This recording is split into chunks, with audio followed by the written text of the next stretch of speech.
Can you hear me okay, Ellen? Yes. All right. Good afternoon, everyone. Ellen, thank you for the kind introduction. My name's Eric Heenan from Alaka'i Executive Search. Happy Cinco de Mayo. Happy Boys Day. I hope you're having a good start to your week. So last week, as Ellen mentioned, we had a session on how to build an all-star LinkedIn profile, and today we're going to focus on resumes. I will say this is a bit harder to spice up and make slides for. You know, with LinkedIn, of course, they encourage you to add a whole bunch of content. You know, it's a blank slate, and you can add photos and websites and videos. And, you know, a resume is a bit more difficult because it's black and white. It's 1 or 2 pages, and you have to put your entire professional career on those 1 or 2 pages. I'm not a professional resume writer, so I'm not here to tell you how to make your resume look pretty per se, but hopefully I can give you 1 or 2 ideas that'll help your resume catch the eye of those hiring managers and recruiters. So just to talk about some of the obvious challenges, Hawaii's tough even before COVID. It's a small place. Right now, of course, there's many people on the market, so competition is really fierce, making it that much more important to really stand out on your resume. Technology, it's good and bad. On one point, we can go online to Indeed and to LinkedIn, and you can see hundreds or thousands of jobs. But that, of course, means there's thousands of other people online doing the same thing. I was on LinkedIn last week, saw a pretty nice looking job based here in Honolulu. And sure enough, there were already 200 plus people who had applied to that job. So, really tough odds depending on the role.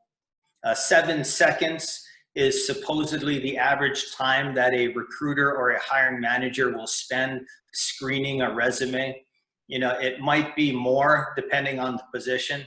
Certainly you can guess if a recruiter has a stack of 50 or 100 plus resumes in front of them, they're not going to take a whole lot of time to review each one. So super critical, to make a good impression on your resume and from the very beginning of your resume on that first page. So as I see, dozens, a lot of resumes every week, I will typically, most of them are pretty solid and I don't have to make too many comments. Again, I don't rewrite them by any means, but I do make a lot of suggestions, and there's some common points. The first one is pretty easy. Hey, take off a couple bullet points from page 3 or page 4. Maybe a person sent me a resume for a job in the banking sector, but they're applying for a job in the energy sector. So I'll ask them to customize it with some keywords for the role or for the industry. Adding a summary. Many people don't have this. So, the summary is going to be your elevator pitch to the clients. So you can make a great impression before they even get into your work experience. That's really, really important when you're talking about the 7 seconds. And then, of course, this is, like I mentioned last week with LinkedIn, specific on resumes. They want to see your success stories, your awards, your accomplishments, your results. They do not want to see 3 pages of your responsibilities that reads like a job description, right? They want to know what you did great, and whether you've been working for 2 years or 25, it is absolutely critical, to step up and brag and tell them what you did. Even, 1 or 2 wins for a specific job experience is absolutely critical. So these are my most common, I think, suggestions. So, of course, we want to make it simple and easy to read. I know that sounds really basic. Unless you're a graphic designer or something simple, we don't want to get all crazy with fonts or designs or colors. We're talking simple black and white. Make it easy for the reader to digest all of that information. They're going to be looking at a page full of ABCs, right? So we want to somehow pop to the eye, but we want to keep it simple and easy to digest. I love the resumes that just have it nice and simple with bullet points. This makes it much easier on the eye to follow the information. Sure, it's fine to have like a summary or maybe a paragraph, but I see a lot of resumes where they have multiple paragraphs, you know, with kind of longer sentences within each paragraph.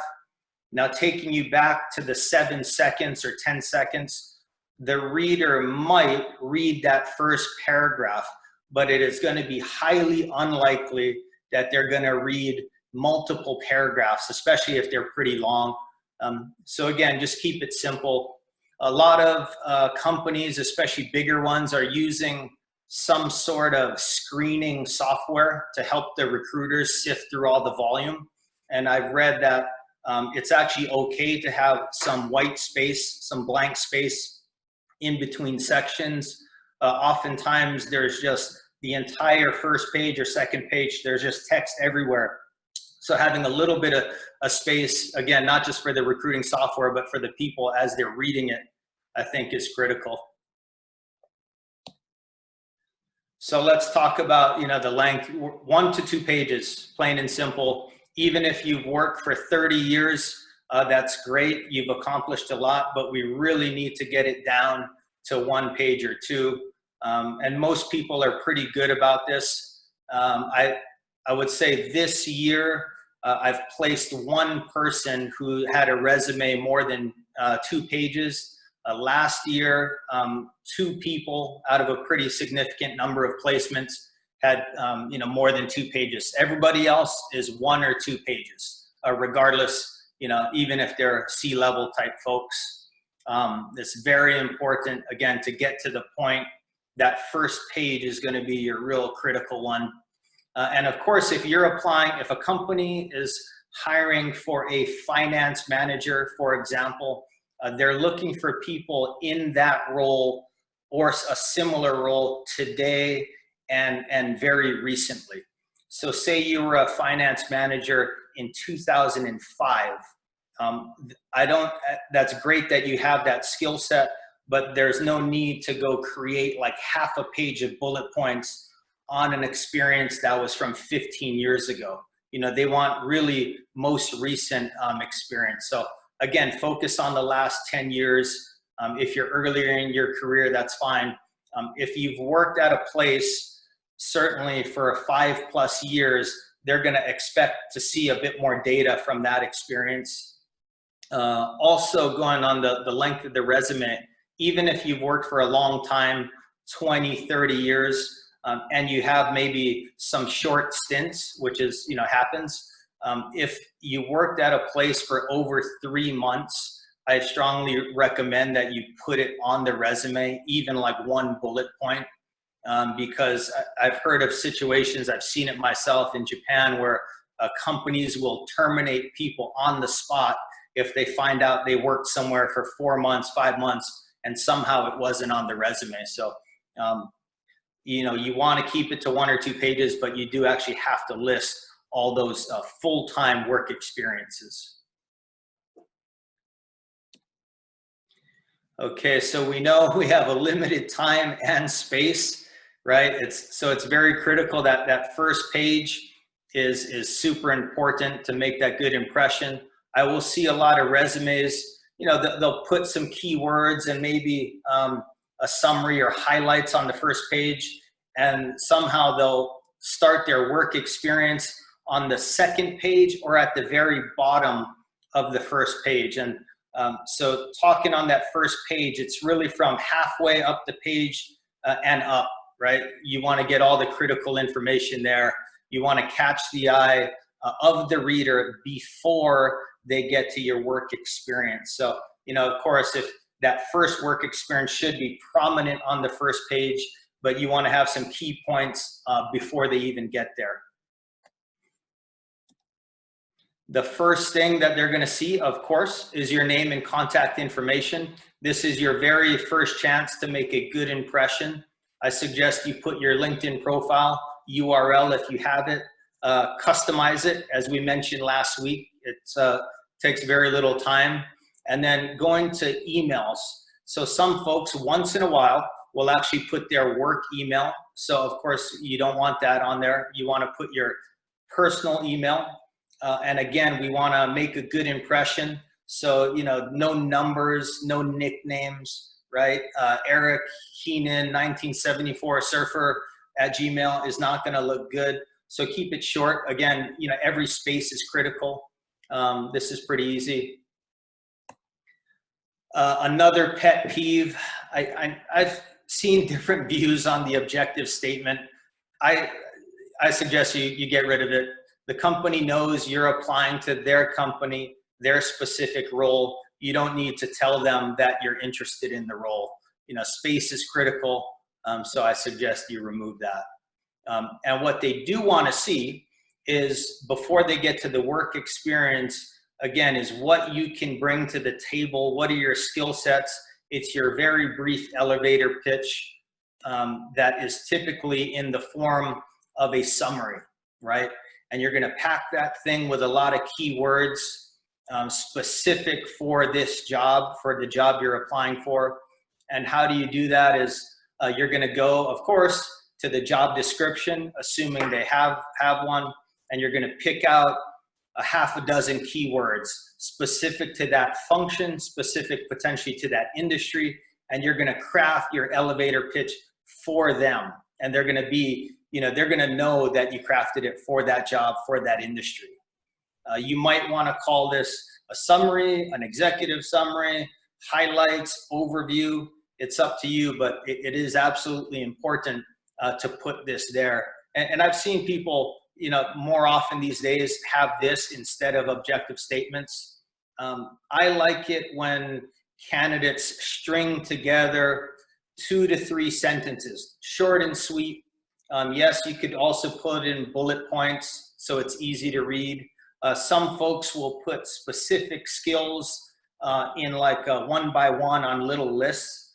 I like the story better than the individual words, because if it's 1-by-1, then it's up to the reader to sort of connect the dots on how those skills intertwine. But if you come up with 2 or 3 sentences, then it's really going to tell the story. So here's an example. This person does a good job marketing, 10+ years, marketing automation, a Marketo, and Salesforce. So right there, in a very short, concise statement, that person potentially has checked numerous boxes, right? The very first one, of course, in any job is how many years of working experience in a specific function does it require? So this person is 10+. For example, if their minimum was 5+ years, boom, that's a check, because it really helps the reader check that box. And then those other keywords, check, check, check.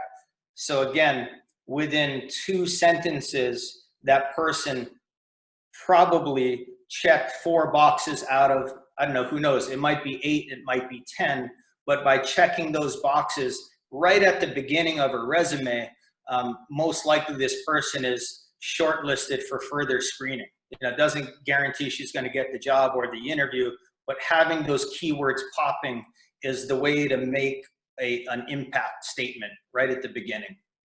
I'm going to just show you a couple others. This person, strategic, innovative thinker, 10+ years again, international experience, mainland experience in Boston, likes to hit defined goals. Again, having those keywords, I would, depending on the role, that's checking at least probably 4 or 5 boxes, right? So it makes a statement, and again, helping the reader see what this person can do. Last one, client focused, operations, project management, like startup environments, some attributes there, leadership. So this person does a good job going to the specific function. If you're applying for a certain type of company or a certain industry, like this one for startups, that was crafted specific for that organization. If you're applying for a banking role, a banking industry or financial services, you're definitely going to want to put 5+ years of financial services experience, or credit unions, or banking, or investment banking, or something similar that ties you into that role specifically. This year, out of my placements, every single candidate has had a summary like this. Last year, I think everybody except one candidate had a summary. So, it really does work just to get, again, your foot in the door.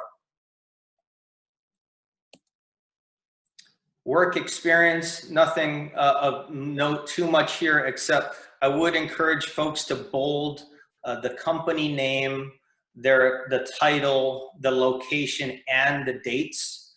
Oftentimes, people will just bold on the company name. And again, when the reader's looking at a full page of ABCs, they sometimes lose track of what you actually did, what your title was. So make it easier for the reader.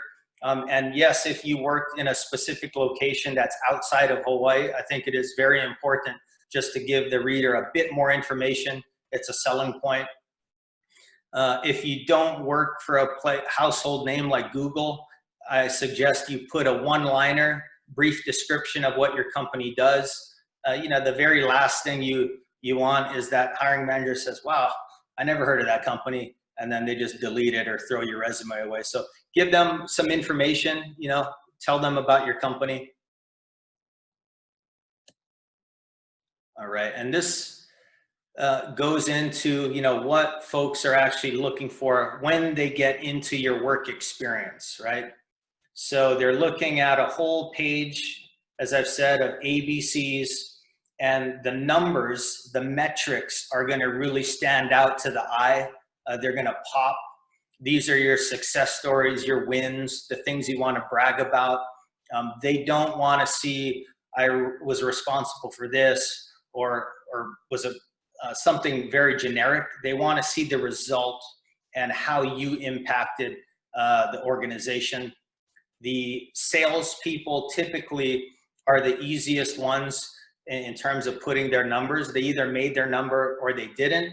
And you might be thinking, oh, well, I didn't hit 120%, and that's fine. I would still encourage you to put some number there. Hey, I hit 85% of my target for the last 3 years. That's much, much better than putting nothing there, just putting your clients or whatever, because once you have a number, it gives them something to look at, and it gives them a talking point to ask more questions. The marketing person, same thing. There's website visitors.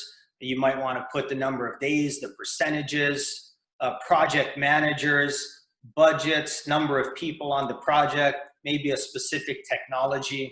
The last one is an accountant, supposedly in hospitality, how many clients. You want to give the reader something, again, to measure. Maybe it's you reduced the budget or you saved some time. All of these different verbs, right? Each function, there's a specific result that you can brag about. Now, if you've been working for 10+ years, 20+ years, you're a manager or a C-level type person, a bit more experienced, this is even more critical, because certainly as you go up the chain of command, the expectations are much, much higher. So just saying, hey, I manage a team of 10, is not good enough. You need to really break it down. Okay, how successful was your team? Maybe one of your reports got some kind of award. Maybe your team was recognized. But just know that the more senior you are, these numbers are even more critical. I recently had a candidate who had a C-level title, sent in the resume, and the client feedback was, wow, I don't see any results. And so, the senior you are, the C-level, they want to see tangible results, so think very clearly about how you want to brand yourself for your function. Okay. The last couple are pretty basic, nothing out of the ordinary. For education, let's go with GPA. Let's let them know what you studied. Activities are key. These sit toward the end of your resume, so not as critical as the first page stuff, but certainly if you're magna cum laude or have some nice degree, went to a good school, expand on it a bit. If you're earlier in your career, in Hawaii, it's a big deal. You could put your high school, again, go with extracurricular activities. On this page, again, these mainly sit toward the end of your resume, except I would say for the certifications, if you have a really desired certification that's not super common, or maybe even it is, you can put that in one of your keywords in your summary or in a bullet or in a list at the very top of your resume. You know, it's a shame sometimes folks will spend a lot of times on these things and it's kind of buried toward the end of a resume. Again, first 7 seconds, 7 to 10 seconds. So put it up higher on your resume. Couple of things, my personal opinion, you know, half the planet I think is pretty familiar with MS Office. So if you're hurting for space, save yourself a bullet point. You can take that off. I don't like to see pictures too often on a resume. It's confusing. And then references in the screening stage, totally not necessary. It takes up a lot of space. A lot of good resources out there. I like this first article from the Muse. That's a pretty nice generic career advice website. And then Indeed at the bottom there, they actually do a really nice job. I highly encourage folks to look there because they give sample formats for specific industries and functions, which is nice. So this is like a sample, like this is half the finance sample resumes that they have in Indeed. You know, I think they have another 10 or 15 on there. So, you know, go check it out. Again, the formats are pretty basic, right? It's name and contact, it's summary, it's work experience, and it's education. But it's really how you craft your success stories, how you craft your elevator pitch in that summary that's going to help get the hiring manager's attention. I know this was pretty basic, but I hope some of it was useful. Look forward to taking your questions, and thanks again, everyone, for your time. Thank you so much, Eric. Okay, maybe if you could stop your screen share so we'll have. So yeah, let's see if we have people sending in questions. No questions right now. So I'll kickstart it by asking, the first question. So, with the whole COVID and everything happening, I'm sure that there are some people here who are out of a job or who have been furloughed and so on. How would you encourage, or what kind of advice would you give to candidates who have employment gaps? Who have employment gaps. So, I think some people will have that. And certainly in this market, people realize there are people who've been on the market. I wouldn't, get caught up in that. When my son was born, I was unemployed, for a couple of months, highly stressful. So I can, understand how people are feeling. Definitely leverage your network. Hawaii, it's kind of a small place. Everybody has a friend of a friend.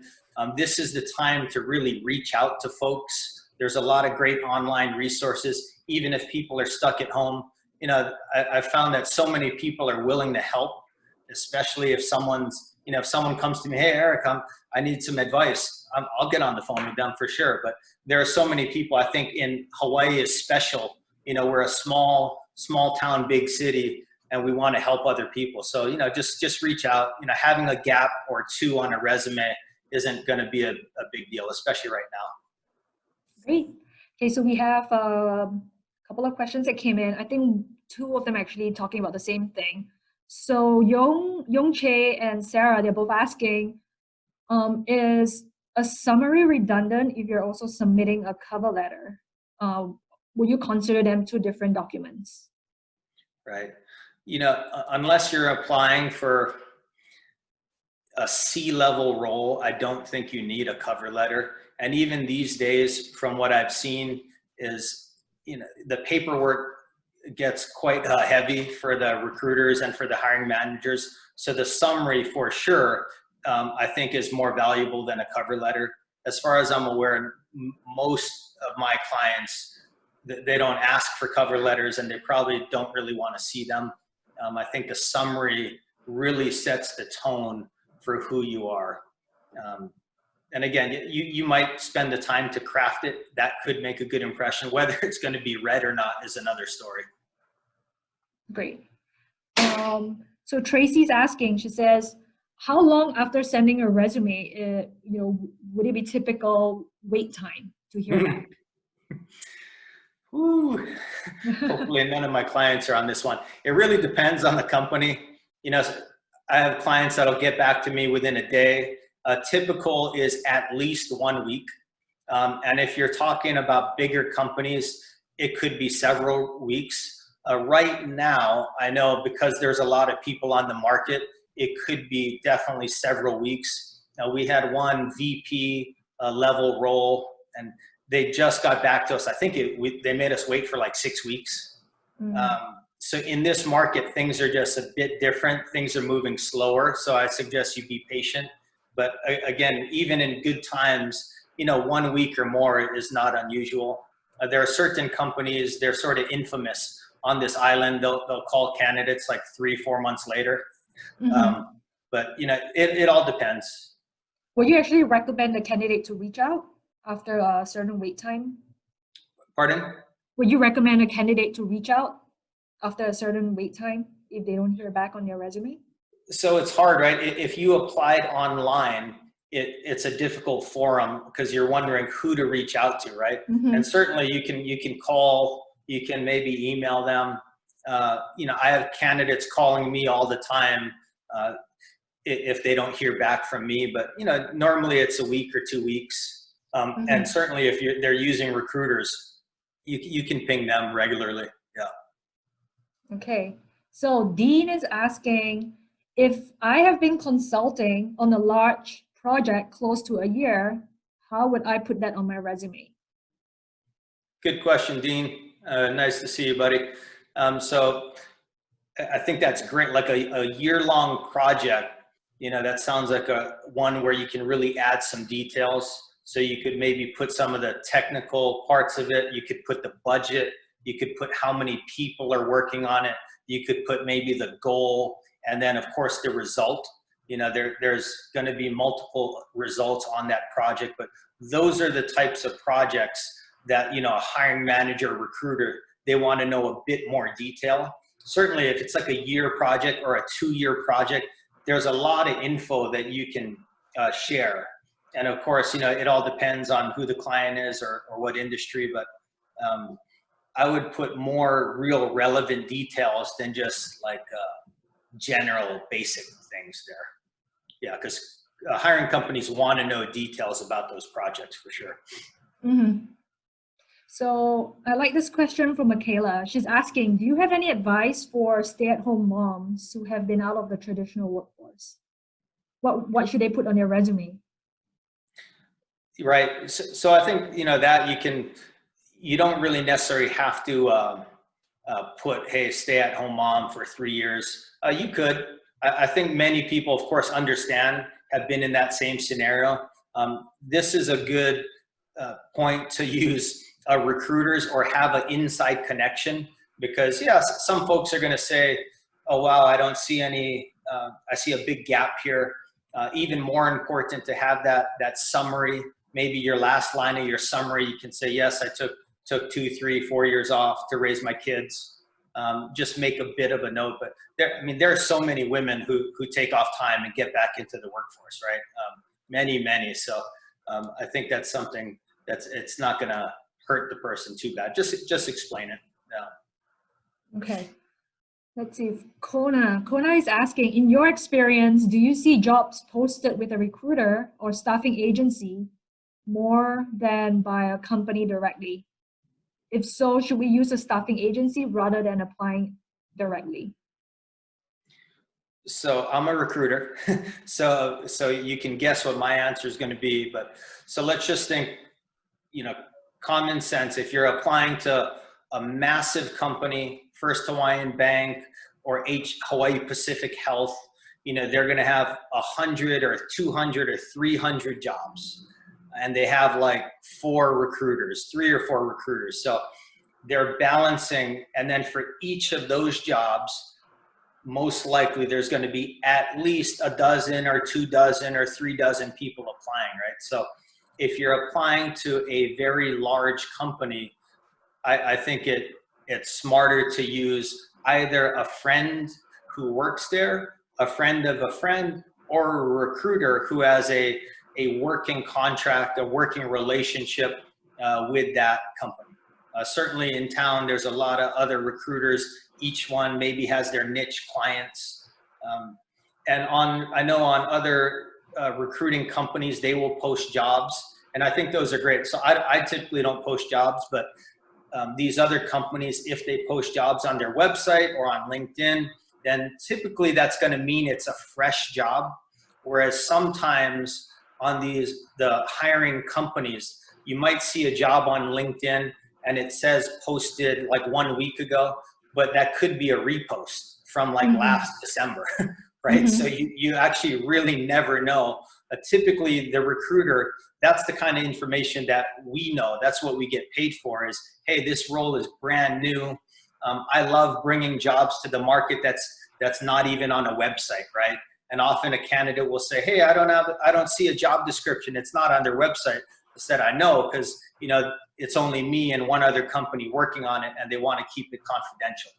So depending where you're getting the information, but yeah, talk to both sides, I think.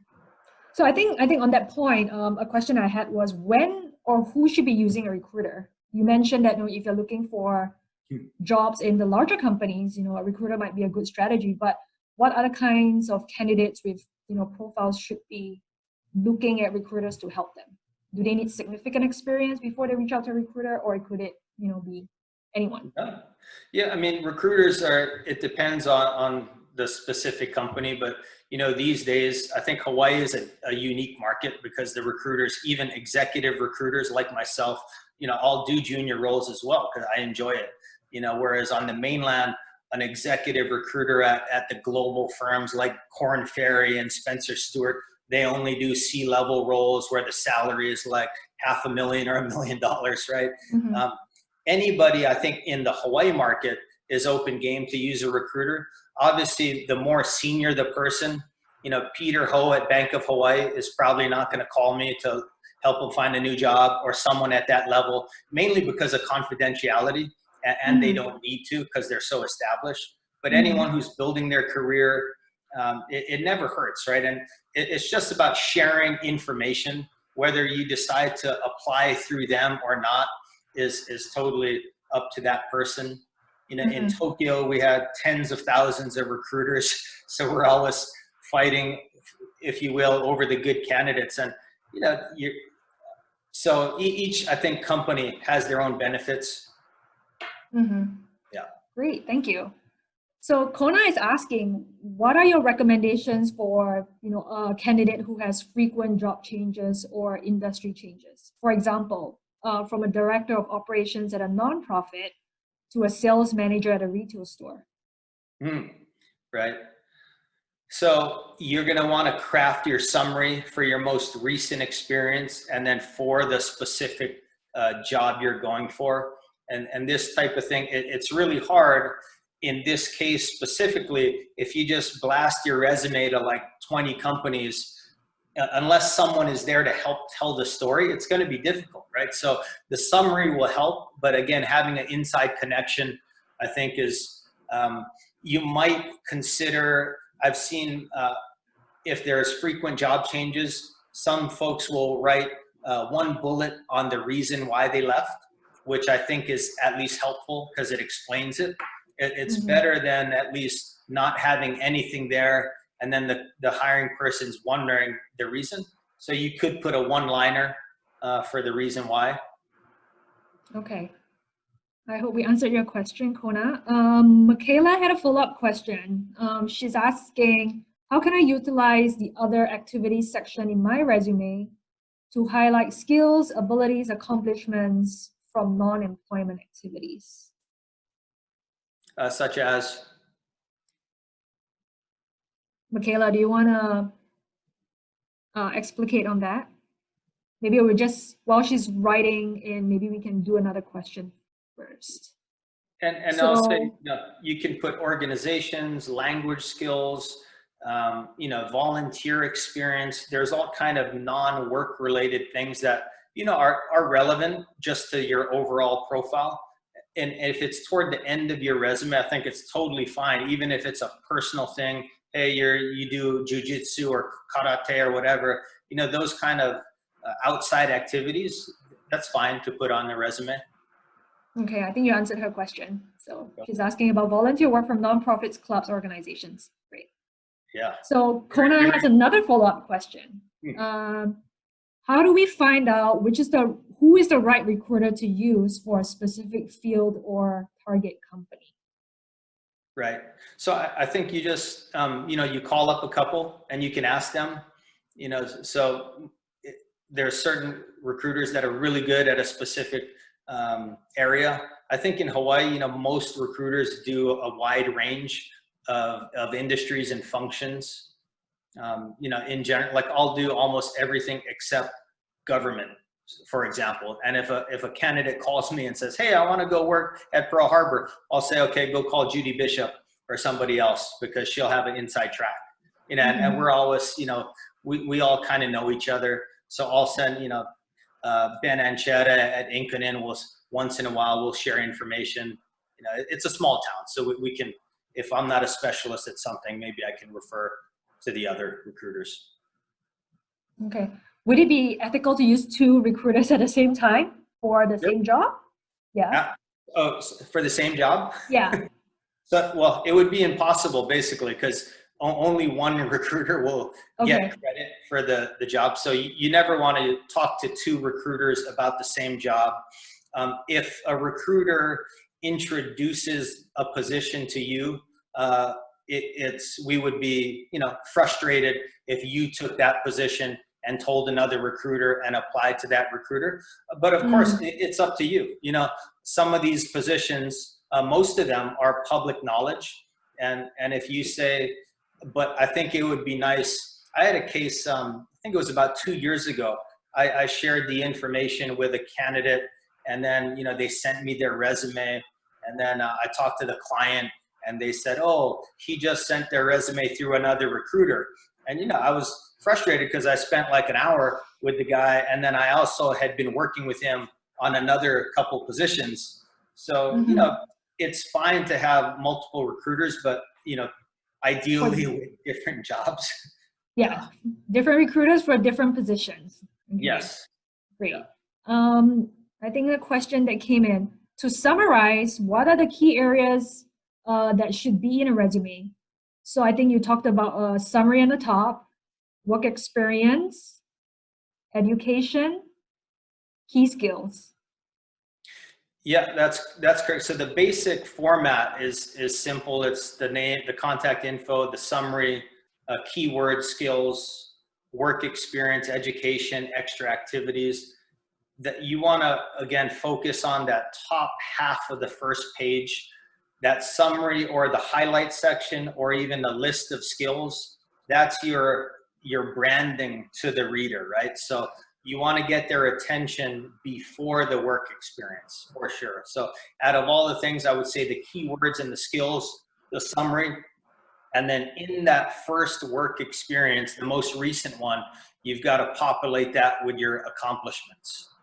So even if you have a nice summary, that's great. That sort of gets them interested, but then they go to your work experience and there's no numbers, there's no metrics, there's no wins. Then it's like, oh, that was a teaser, right? So continue that momentum with keywords and with success stories.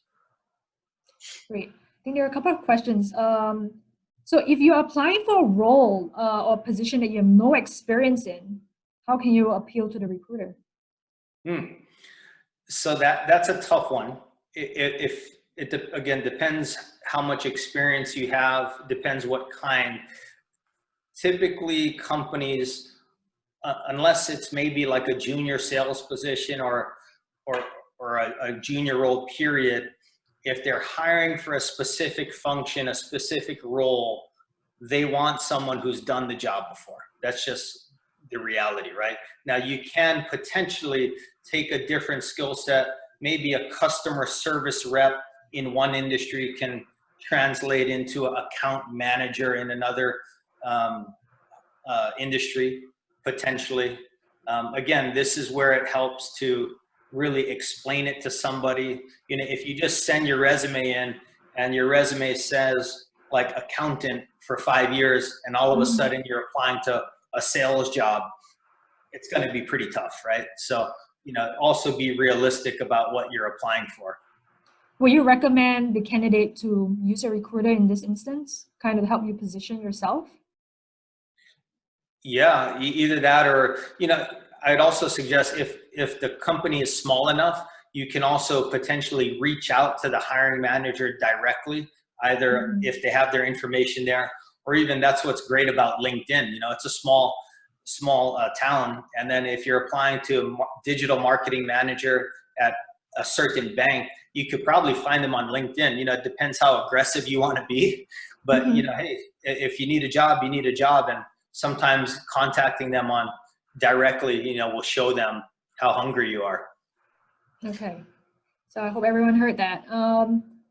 Scott is asking, should applicants adapt their resume to include any particular skills, experiences to show readiness from the pandemic affected work world of today and tomorrow? Oh, that's a good one. What's up, Scott? Good to see you. Sure. I think if you've been involved in specific activities, especially during this timing, something unique for this time period, then it's fine to put it on there. Again, it's a, you know, sensitive issue to some degree, but now is a time for certain people, you know, not just to sit back, but to really reach out and get involved. You know, it could be something like volunteering, you know, it could be separate from work, but say I've been unemployed for 6 months, but hey, look at me, I was passing out food, I was helping Kupuna, I was doing this. If I'm a hiring manager and I see someone who's going to work for the community, it's at the very least going to get my attention. Yeah. So and then if it's professional related, certainly there's kind of maybe marketing companies with like crisis management, or it could be a disaster recovery for a certain, you know, certain types of functions. But yeah, you can highlight those scenarios as well, I think. And also, I think some people are taking up courses during this time as well. I think that would be great to include in your resume. So Brennan is asking, as a college student with no full-time experience and limited part-time experience with tutoring and office work, what are a few metrics that can be included in the work experience portion? Right. So again, on your part-time job, I think at that stage of your career, it's less about, okay, depending how long your part-time jobs were, but you know, just put what you did, right? Everyone starts somewhere. You know, my first job out of college was at a supermarket. You know, I can't really brag about that, but I did it. It's part of my story. And people like to see young people strive and work hard, you know, so if you're serving coffee or whatever it is, you're just beginning your journey. But like Ellen said, you know, going back and taking some online classes, you know, highlight your studies. I would say if you're a college kid, it's really tough, you know, so, you know, try and get a good GPA, maybe a major that's something that stands out. But I think employers understand that they're not going to expect the world from someone who's, you know, 21 years old. So, you know, there's a couple of resumes, you know, where they, under the skills section, they list, you know, like different skills or proficiency in languages and so on. What is the best way to rate, you know, your skill level? Would it be beginner, advanced, intermediate, something like that? Or I see some people doing it in terms of a percentage score. Do you have any take on that?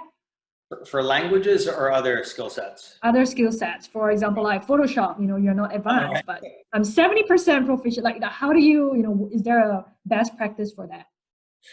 That's a good one. You know, so I've just seen that a couple of times. I don't see that rating scale very often. One person I placed, I believe she had like basic, good, and advanced.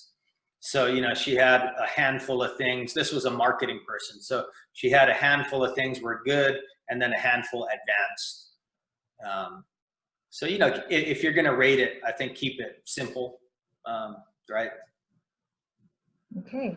Let's see a couple more questions.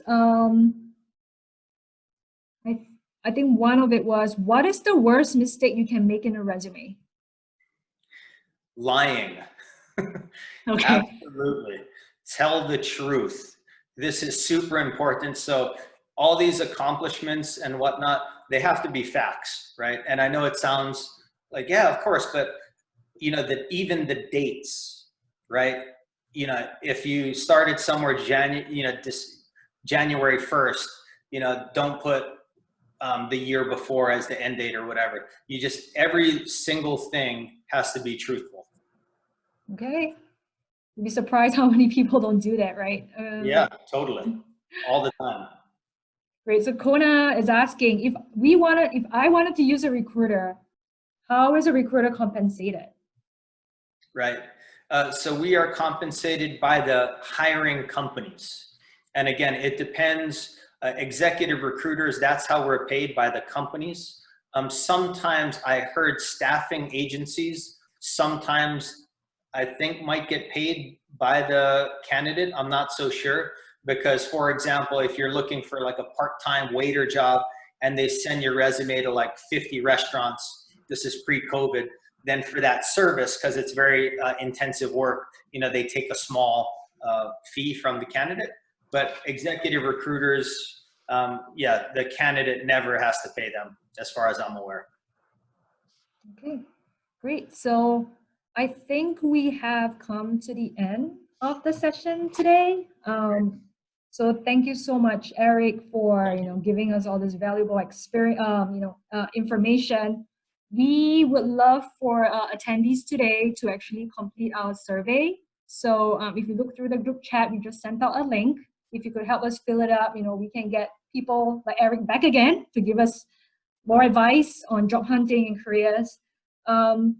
Also, we will have, this session is recorded for all attendees, so we will share the link with you by email, so keep a lookout in your inboxes. And yeah, we've come to the end of today's session. Thank you, everybody. Thank you so much, Eric. Thank you. Thanks, for your everybody. time today. That was fun. Take care. Thank you.